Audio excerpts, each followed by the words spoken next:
The chapters that we had to read for this week were chapter 14 and 15.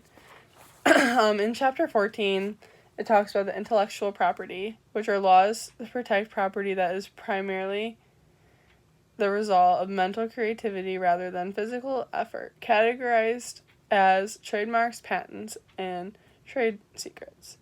Trademarks are the distinctive mark, word, design, picture, or arrangement used by the producer. A patent grants the holder the exclusive right to produce, sell, and use a product, process, invention, machine, or reproductive plant for 20 years.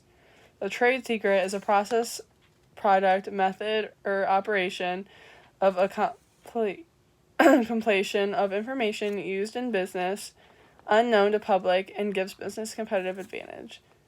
Other things that it talked about were copyright, which is exclusive legal right to reproduce, publish, and sell the fixed forms of an expression or original creative idea. And the global dimensions of this chapter were the international protection for intellectual property is offered through multilateral conventions and threats.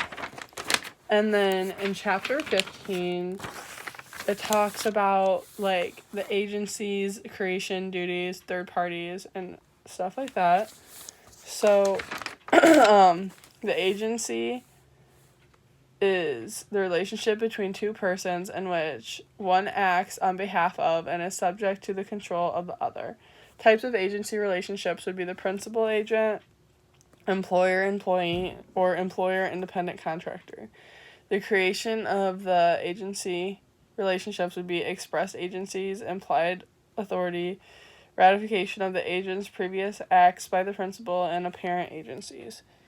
Duties of principals and agents would be duty of cooperation, duty to provide safe working conditions, duties of reimbursement, duties of compensation, of performance, notification, loyalty, obedience, and accountability.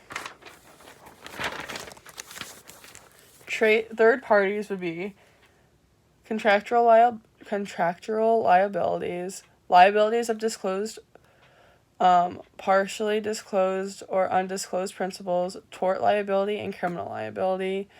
Termination is termination by agreement versus termination by operations of law. And the global dimension is Foreign Corrupt Practices Act. Strictly prohibits payments to foreign political officials beyond a certain level.